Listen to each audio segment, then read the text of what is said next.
Être intelligent, en théorie, devrait être un avantage. Mais en pratique, cela peut devenir un piège. Avez-vous remarqué que parfois, quand il montre que vous en savez plus que les autres, la réaction n'est pas l'admiration. Est-ce inconfortable? Au lieu de la reconnaissance, il reçoit une résistance. Au lieu de respect, hostilité voilée. C'est comme si, en montrant sa lumière, il faisait automatiquement un point de dépistage qui est à côté. Et pour beaucoup de gens, c'est insupportable. L'intelligence, lorsqu'elle n'est pas accompagnée d'intelligence émotionnelle, devient un couteau à deux tranches. Et c'est exactement le point que Schopenhauer, l'un des philosophes les plus nets et les plus mal compris du XIXe siècle, comprenait clairement brutalement. Pour lui, la sagesse sportive est l'un des moyens les plus efficaces de créer des ennemis silencieux. Nous vivons dans une société qui, bien qu'il dit, valorise le mérite, craint tout ce qui révèle ses propres limitations. Celui qui pense autant voit trop, et qui voit trop dérange. Par conséquent, l'esprit vif peut être perçu comme une menace, pas comme une vertu. C'est là que le paradoxe Schopenhauer présente. La vraie sagesse peut être dans moins que vous, ne pas se cacher, mais pour préserver, conserver les relations, préserver votre paix, et préserver principalement son pouvoir, parce que la puissance la plus subtile et la plus efficace n'est pas de s'imposer, mais d'observer, en écoutant plus que parler. Comprendre quand il brille, et quand laisser l'autre briller, même par erreur. Schopenhauer nous invite à revoir l'instinct, à prouver que nous avons raison. Il propose un renversement inconfortable, mais libérateur. L'art de sembler moins à réaliser plus. C'est le point de départ. La provocation qui remet en question la fierté intellectuelle et nous mène sur une voie où l'ego cède la place à la stratégie, où la vanité cède la place à la vision, et où le vrai intelligent est celui qui sait quand il ne semble pas intelligent. Avant de devenir le philosophe connu pour son pessimisme profond et sa vision implacable de la nature humaine, Arthur Schopenhauer n'était qu'un jeune homme brillant et arrogant. À 19 ans, il a reçu une lettre de sa propre mère qui, avec la franchise de ceux qui le connaissaient profondément, ont fait une critique qui le marquerait pour toujours. Elle a dit que bien qu'il soit intelligent, son besoin de le prouver à tout le monde le rendait insupportable. Et, pire, cela a diminué la luminosité de votre intelligence. Cette lettre n'était pas une simple réprimande maternelle, c'était un virage clé. Schopenhauer a commencé à observer attentivement les effets de l'intelligence sur les relations humaines. Il a réalisé que, autant que la connaissance est précieuse, il comporte également un risque invisible, isolé, pour créer du ressentiment, transformer les vertus en obstacles. De cela, sa philosophie a commencé à incorporer un élément pratique, presque stratégique, l'importance de déguiser sa propre luminosité. Pas pour la lâcheté, mais pour la sagesse. Il s'est rendu compte que le problème n'était pas d'être intelligent, mais de vouloir le démontrer tout le temps. Les renseignements excessivement exposés nuisent à l'ego des autres. Et l'ego blessé ne réagit pas avec l'admiration, réagit avec la défense, l'attaque, avec le retrait. Même sans s'en rendre compte, nous créons des barrières autour lorsque nous faisons notre esprit une vitrine. Schopenhauer commence alors à traiter la modestie, ou plutôt l'apparence de la modestie, comme une sorte d'armure, un bouclier contre les effets secondaires du génie. Et sa philosophie devient une invitation à quelque chose que beaucoup appelleraient le théâtre, mais qu'il considérait comme de l'art. L'art de sembler moins préservé plus. Ce que votre mère a souligné était plus qu'un défaut personnel. C'était le reflet de la nature humaine. Personne n'aime se sentir inférieur.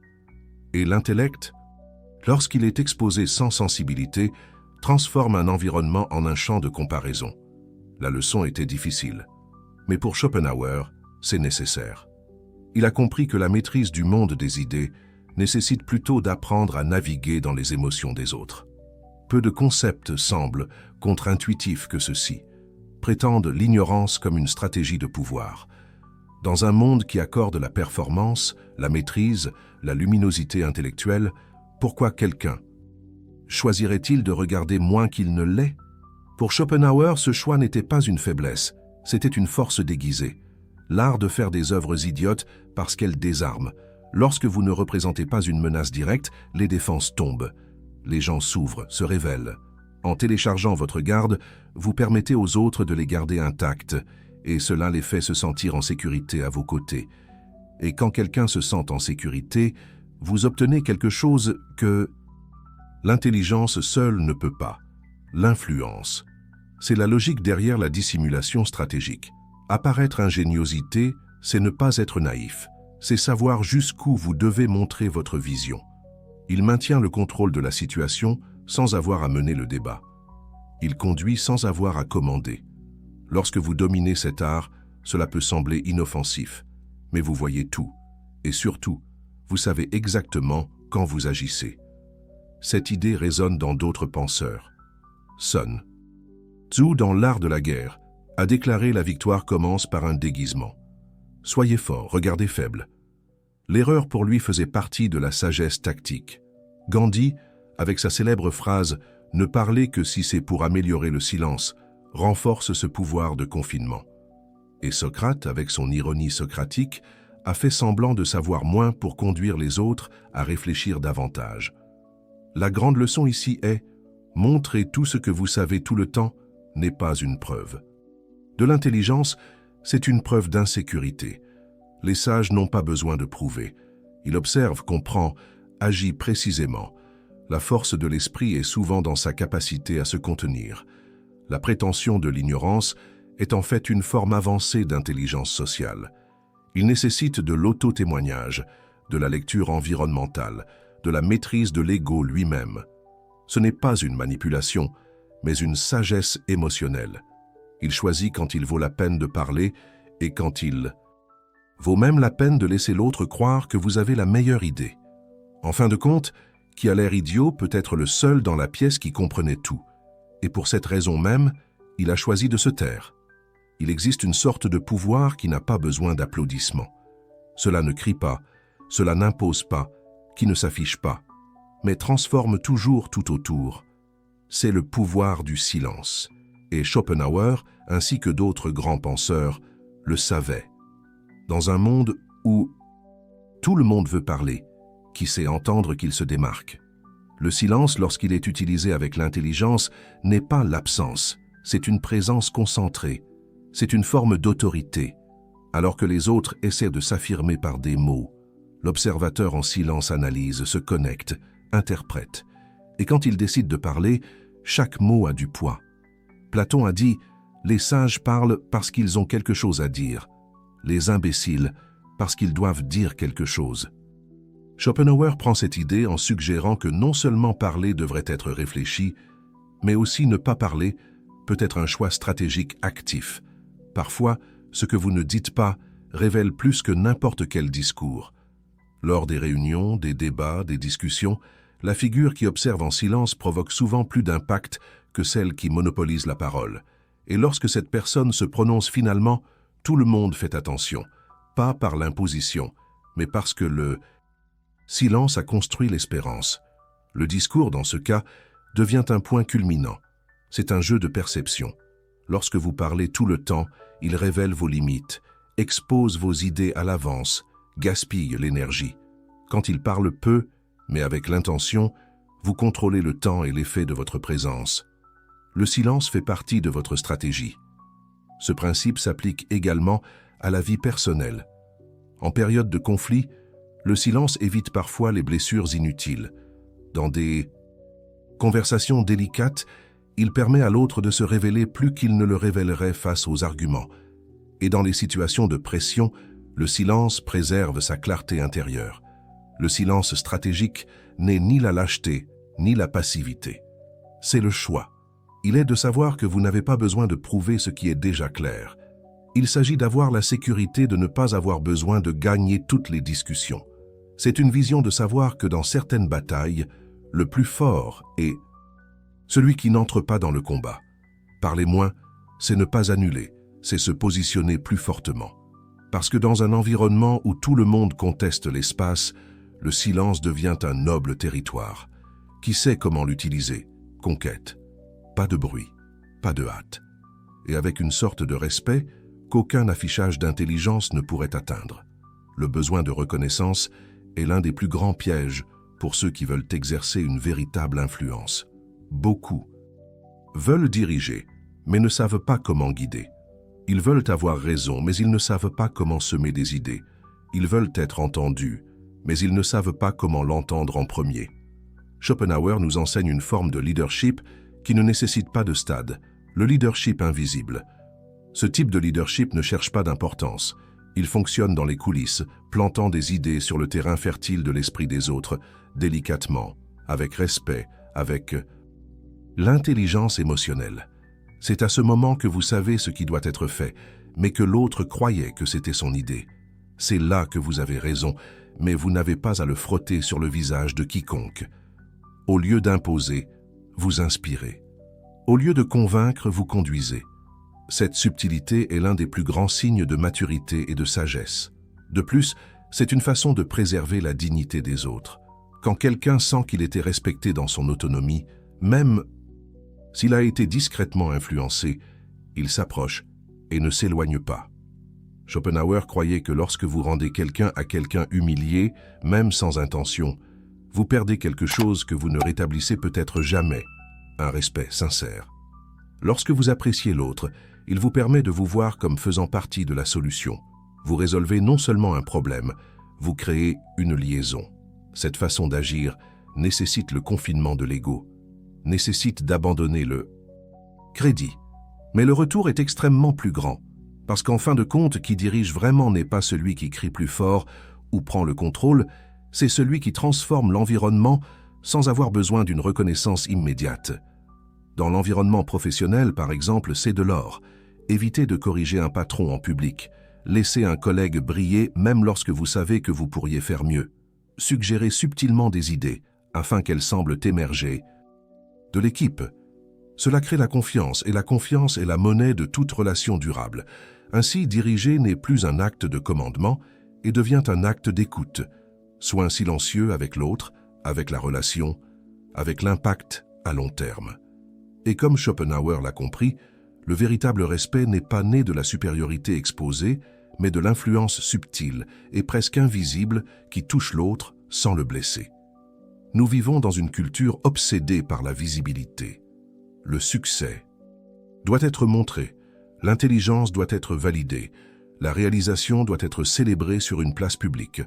Mais Schopenhauer nous invite à regarder cette impulsion avec suspicion. Pour lui, le désir d'être affiché révèle souvent plus d'insécurité que de pouvoir. Et la vraie luminosité est une véritable luminosité qui n'a pas besoin d'être annoncée. Trop briller, dans certains environnements, c'est comme allumer un phare au milieu de la nuit. Il attire l'attention, mais il attire également les menaces. Lorsque vous vous démarquez excessivement, il suscite un type de hostilité subtile. Les gens se sentent exposés autour d'eux, peu sûrs, éclipsés. Et ce qui pourrait être l'admiration devient envie. Ce qui devrait être l'inspiration devient la compétition. Cette perception n'est pas nouvelle.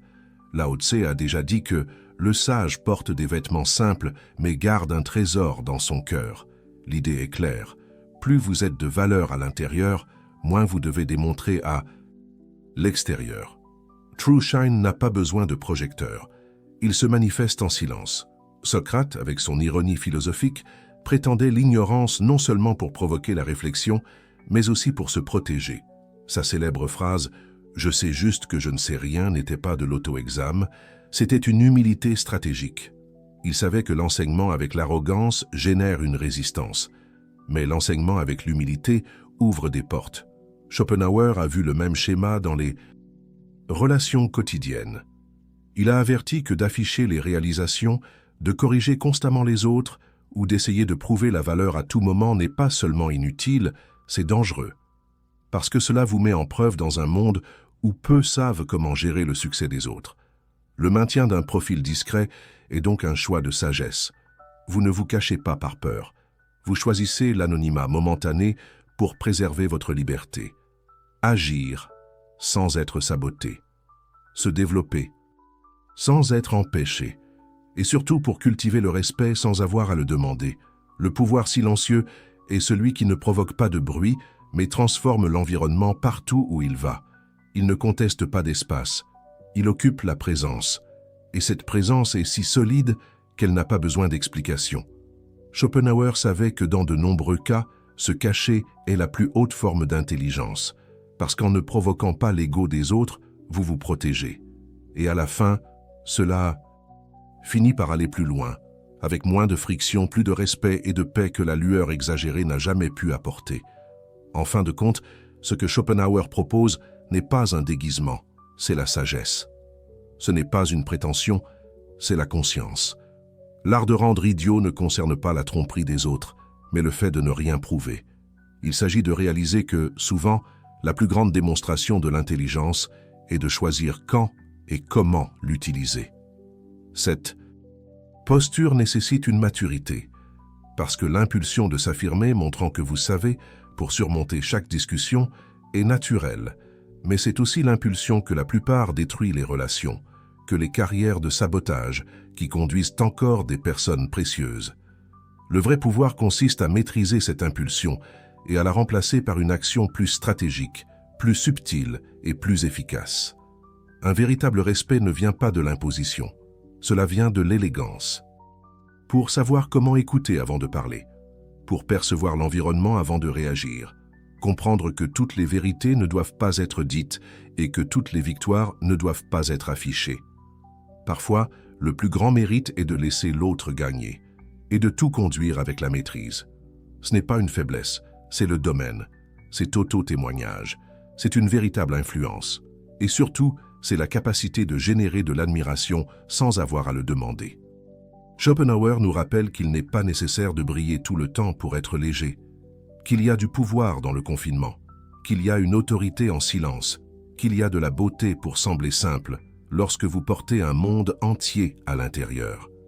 La prochaine fois que vous ferez face à la tentation de vous imposer, respirez, note, évaluez, et peut-être découvrir que le plus grand acte d'intelligence est de ne rien prouver. C'est d'agir à la légère, de laisser les autres parler et de permettre à leurs attitudes de parler plus fort que n'importe quel argument. Parce que, comme l'a dit Lao Tse, le sage est comme l'eau. Il coule sans confrontation, il occupe son espace et transforme tout partout où il va. C'est le vrai respect, c'est le vrai pouvoir. À une époque où tout le monde essaie de prouver quelque chose, la vraie force est chez ceux qui n'ont pas besoin, qui sait ce qu'ils transportent à l'intérieur et choisit de ne pas se montrer. Dans ceux qui agissent à la légère, écoutez attentivement et ne parlez que si nécessaire. Comme Schopenhauer nous a enseigné, la sagesse n'est pas en supérieur, mais en sachant quand cela ne semble pas. Si cette vidéo avait du sens pour vous, profitez-en maintenant. Cela aide le contenu à atteindre plus de personnes qui, comme vous, cherchent à refléter plus de profondeur.